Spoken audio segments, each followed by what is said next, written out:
What's good, y'all? We finally back with another video. I've been pretty busy, y'all. Been pretty busy with other stuff and basketball games and homework and stuff. But we back at it. We got things aren't looking good for Steph Curry. Let's check it out, y'all. Let's get it. As NBA fans, we always hear about who's going to win the MVP award. Talks of players leading the way in the MVP race, but rarely do we discuss players who have lost the MVP award. Times where a player was the clear frontrunner and then due to injury or a massive slump in their game, they completely fell out of the race. Last season, Joel Embiid was the MVP favorite for the first half of the season. And then he got injured, missed 3 weeks of the season, and his MVP case never recovered. He played just as well when he came back from his injury, and he would eventually finish second in MVP voting. But unfortunately, finishing in second place doesn't come with a shiny trophy. Another MVP frontrunner this season is Kevin Durant, but he just suffered an MCL injury and is now projected to miss 4 to 6 weeks of action. As incredible as he's been this season, his MVP case has basically vanished in the blink of an eye. This is the difference between winning the MVP award and having just another great season. But I don't know which is worse, losing an MVP due to injury, something that's completely out of your control, or falling into a slump so bad that your name is virtually revoked from the MVP ballot. It takes everything to win an MVP, but it takes very little to lose one.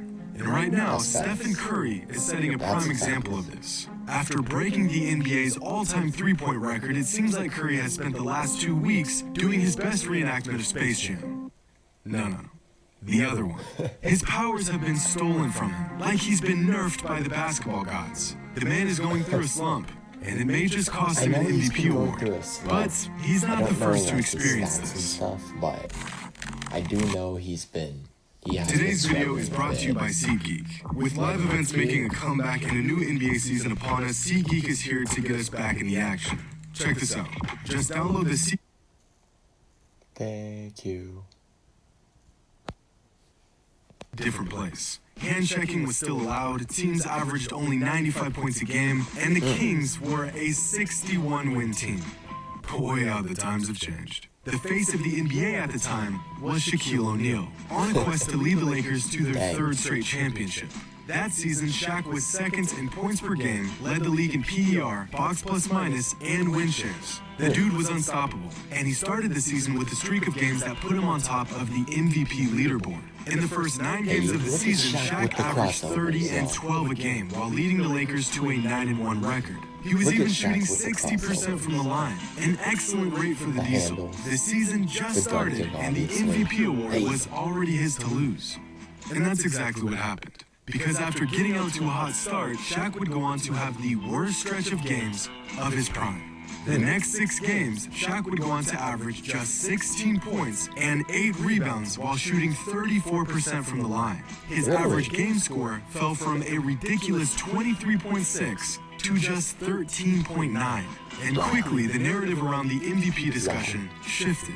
The door opened for another player to step up and take the top spot. That player being Tim Duncan. In an 82-game season, a short slump can completely derail an MVP campaign. 16 and 8 a game is nothing to laugh at, unless you're supposed to be the best player on the planet. In which case, even the slightest blip in your dominance will have the masses turning against you. And this is the current situation Stephen Curry is in. After starting the season on a mission, leading the Warriors to a 27-7 record while averaging 28 points per game and setting a new all-time three-point record, it seemed like the MVP race was a race for second. Steph had once again won the hearts of fans around the globe and continued to raise the bar game after game. And then, in his 34th game of the season, Steph had his first truly bad game. 9 points on 12% shooting from the field. 1 for 10 from downtown. Steph finished the game with a game score of just 3.7. Easily the worst performance of, to that point, a historic season. But no worries, even the best players have bad days. Except in their very next game, Steph had another awful night on the court. 14 points, shooting just 6 for 34 from the field, and sinking just 1 of his 9 attempted threes. The Warriors lost by double digits, and Steph finished with a game score of -0.1. Statistically, his worst game Wow. in nearly a decade. Just Wow. 2 bad games and the MVP race Wow. already begins to shift. But Curry's struggles did not end there. Just 8 days later, Steph scored 12 points on just 11 shots. And the very next night, he scored 19 points on decent shooting splits, but nowhere near his usual standard. In Steph's last 6 games, he has averaged just 18 points per game while shooting 34% from the floor and 26% from 3 with Yeah, an I've average heard game about the score of struggle, bro. 11.2. I've His heard numbers that through the he- first that 33 he's games of the struggling, like I season said. look like this.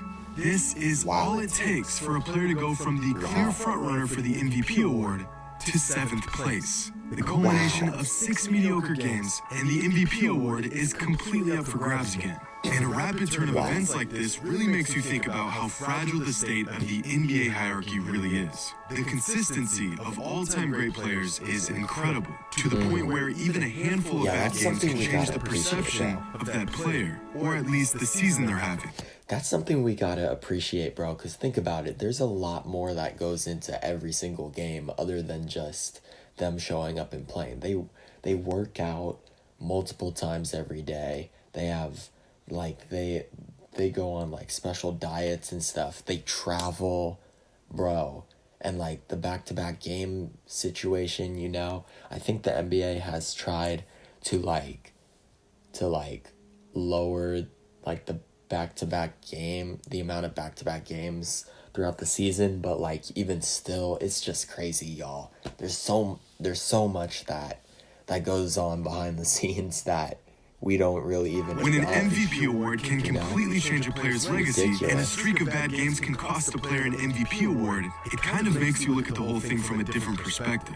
Not only does an MVP have to play like he's the best player in the world, he has to do it every single night. Every night. If Steph wins It's another MVP insane. season, you would have a hard time not putting him amongst the 10 greatest players of all time.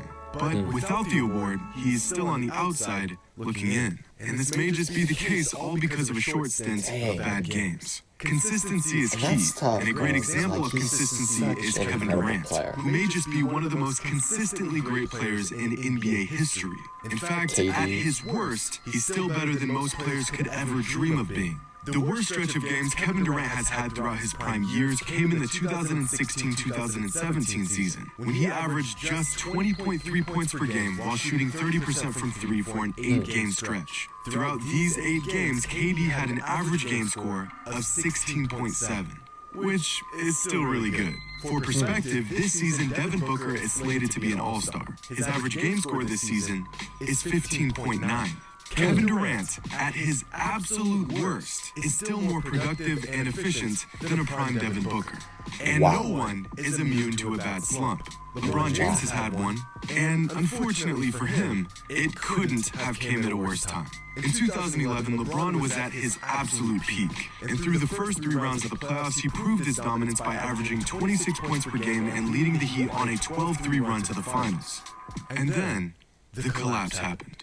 After cruising through the first 3 rounds of the playoffs, LeBron's numbers plummeted in the finals. From 26 points per game to just 17.8. His average game score falling from 22 to just 13. That His was plus minus going from 5.3 in the first 3 rounds of the playoffs to -6 in the finals. LeBron's collapse came at the worst imaginable moment. In fact, LeBron's prime has now been taking place for 16 years. This 6-game stretch in the finals is easily the worst stretch of games in that 16-year span. Wow. Every player goes through a slump, but very few have fallen apart this bad in the finals. And it's a slump that stains LeBron's legacy to this day. And some of you are probably thinking, what about MJ? If everyone goes through these slumps, what's the worst one Jordan has ever experienced?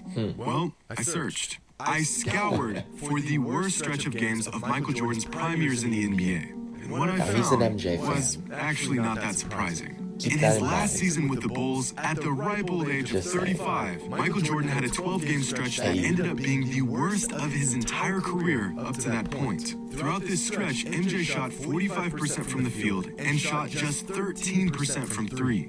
And he still averaged 23, 6, and 4 a game while leading the Bulls to 10 wins and just 2 losses. His average game score throughout that stretch was 17, which means that 2 months away from his second retirement, at 35 years old, in his worst stretch of games up to that point in his career, MJ was still better than most All-Stars are in their absolute prime. Like I said, not surprising. But hey, there may still be hope for Stephen Curry's MVP campaign. And Allen Iverson is proof of that. Back in 2001, right as Iverson was ascending the ranks of NBA greats, he hit a bit of a roadblock.